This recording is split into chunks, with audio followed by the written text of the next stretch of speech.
Salut et bienvenue sur votre chaîne TechWorld. Nous allons continuer avec notre playlist Symfony 6, c'est la partie sécurité, et on va maintenant s'intéresser dans cette vidéo à la création d'un formulaire d'enregistrement. Donc on veut inscrire nos utilisateurs pour qu'ils puissent interagir avec notre application. Et donc l'idée de base, c'est de faire quoi? C'est de créer un formulaire avec la classe user, récupérer toutes les informations telles que l'email, le mot de passe, et ça dépend de votre classe utilisateur. Donc toute information que vous voulez sauvegarder de votre utilisateur. Ensuite, à la fin de l'enregistrement de l'utilisateur, déjà on va vérifier est-ce qu'il existe déjà un utilisateur avec le mot de passe, avec l'email, donc les éléments uniques que vous avez au niveau de votre base de données, donc vous avez identifié. Dans notre cas, ça va être l'email. S'il existe, on va lui dire qu'on ne veut pas t'enregistrer. S'il n'existe pas, on va lui dire OK, on va t'enregistrer. On va donc ajouter notre utilisateur au niveau de la base de données et ensuite on va l'authentifier et le rediriger vers la page d'accueil. Donc ça, c'est le traitement standard qu'on doit faire pour inscrire un utilisateur au niveau de votre application.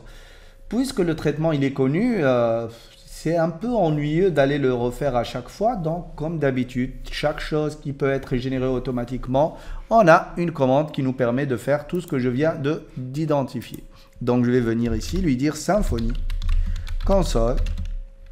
Et là, on va lui dire fais-nous quelque chose. Donc ça va être make registration for. Crée-nous un registration form. Donc ici, il nous dit, do you want to add a unique entity validation annotation on your user class? Donc, est-ce que vous voulez que j'ajoute une annotation at unique entity? Pour être sûr qu'on n'ait pas de champ dupliqué, je vais lui dire, bah oui, c'est gentil. Après, il nous dit, do you want to send an email to verify the user email address after registration? Je vais lui dire, oui, pourquoi pas. On va tester ça. Et donc, du coup, ici, il nous dit we are missing some important components. Don't forget to install these after you are finished. Donc, composer require Symfony cast /verify email bundle.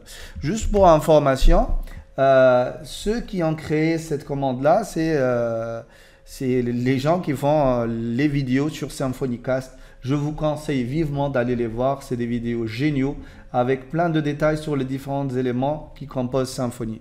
En plus, ils aident dans la communauté pour le développement de différents composants. Et qu'est-ce qu'ils nous disent ici? By default, users are required to be authenticated when they click the verification link that is emailed to them. This prevents the user from registering on their laptop, then clicking the link on their phone without having to log in. To allow multi-device email verification, we can embed a user ID in the verification link. Would you like to include the user ID in the verification link to allow anonymous email verification? Je vais lui dire no. What email address will be used to send registration confirmation? Quel est l'email qui va être utilisé? Donc je vais lui dire que ça va être ayman.noreplay at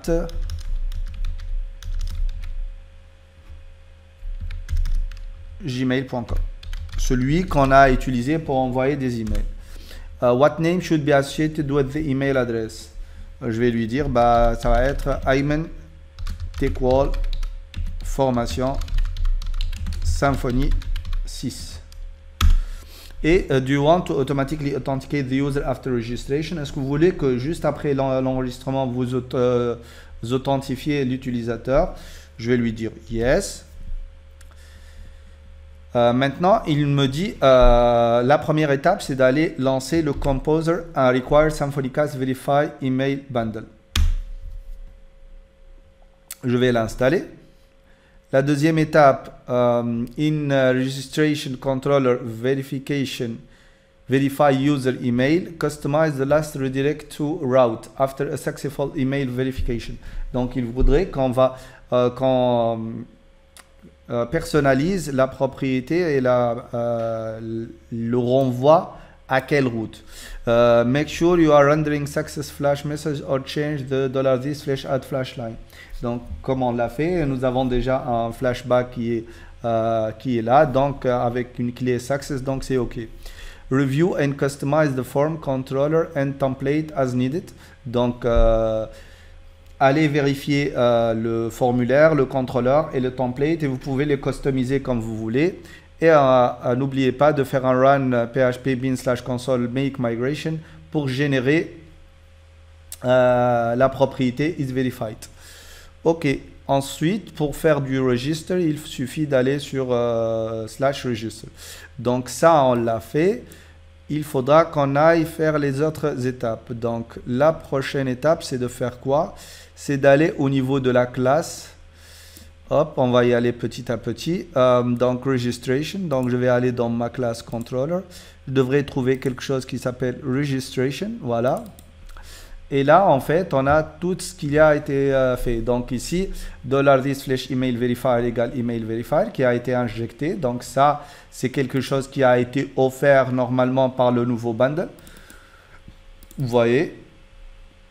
Ensuite, on a une nouvelle route qui s'appelle register avec la clé app register. Que fait cette route-là? Elle va injecter le user password hasher interface pour hasher notre password et le user authenticator interface pour authentifier votre utilisateur. Ensuite, elle va instancier un utilisateur. Elle va créer le formulaire à travers le registration form type. Donc ça a été aussi ajouté. Ici, vous avez le email et le agree terms qu'on va ajouter et notre mot de passe. Et bien sûr, avec plein d'informations, plein de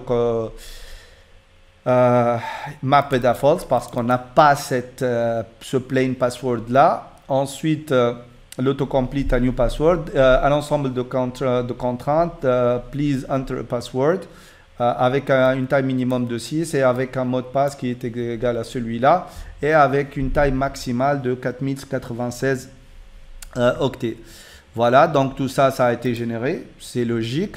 Maintenant, qu'est-ce qu'on fait? If is submitted et le formulaire est valide, on va créer l'utilisateur, lui ajouter un password, persister notre utilisateur, le flasher et ensuite on va générer assigned URL and email pour notre utilisateur. Donc vous voyez qu'il va créer un email, donc il va appeler la fonction send email confirmation et il va lui passer toutes ces informations là.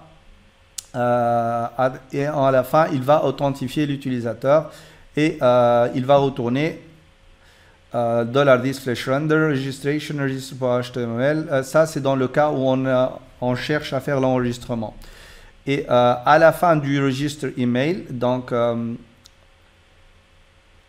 si vous êtes authentifié et il faut que vous soyez authentifié pour vérifier le email, c'est un peu bizarre. Et ensuite, qu'est-ce qu'il va faire? Il va faire un $this flash email verification handle email confirmation. Il va lui donner l'objet request et l'utilisateur et il va vérifier est-ce que c'est le bon email ou pas. Maintenant, si c'est OK, il va ajouter un flashback et ici, au lieu d'aller dans app register, je vais juste aller dans personne list. Voilà, list all. On va le rediriger à cet endroit-là. Donc, on a terminé toutes les vérifications qui ont été demandées, have been verified. Donc, tout ça, c'est OK. Maintenant, il faudra qu'on lance la migration et qu'on...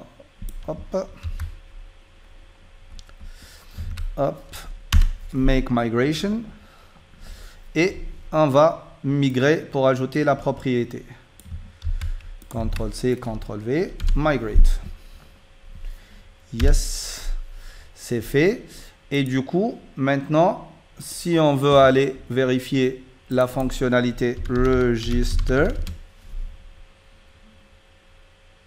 vous voyez que ça, c'est déjà, on a oublié cette partie-là. Donc, on va aller au niveau de nos templates, comme d'habitude. Hop. Il y a security, il devrait y avoir quelque chose qui s'appelle registration. Voilà, registration HTML. Et ici, je vais lui dire ça va être template.html.twig. Template. on est bon. Donc ici, est-ce qu'on est déjà authentifié? On n'est pas authentifié. J'actualise, ça devrait avoir bien sûr un meilleur rendu. J'accepte les termes de contrat. Et là, je vais lui dire, ça va être ayman.seleuti@fst.utm.tn. Et le mot de passe, ça va être 6012345 C'est bon. Et je clique sur Register. Logiquement, il devrait m'ajouter cet utilisateur-là. Et je devrais récupérer un email à ce niveau-là. Donc, je vais aller voir et vérifier dans mon email pour voir est-ce que ça a été envoyé ou pas. Et vous voyez ici, hop, Ayman Tequal Form, please confirm your email. Je clique ici sur le mail de confirmation.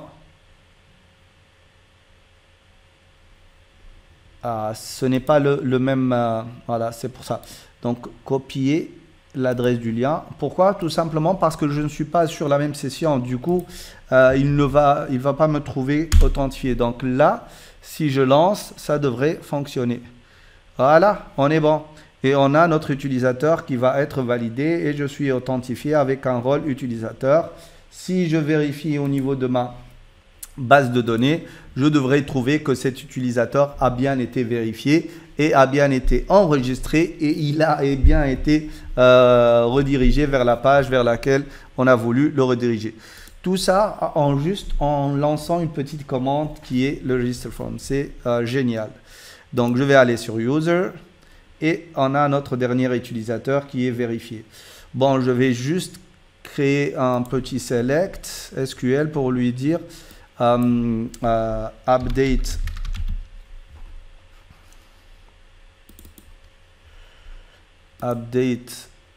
user set is verified égale à 1. Hop, where 1. Voilà. Je vais activer tout ça. Hop. Et si on revient sur la table de nos utilisateurs, ils sont tous vérifiés. C'est parfait. Donc, on a terminé cette partie registration. Je vais juste améliorer un petit peu mon affichage et ajouter un petit lien pour enregistrer nos utilisateurs au niveau de notre template. Donc, login. Voilà, ici. Et donc, du coup, ici, je vais ajouter un path app register. Path register. Voilà, c'est app register. Et ici, ça va être register. Et voilà, on a terminé avec la partie enregistrement des utilisateurs. À la prochaine vidéo. Ciao.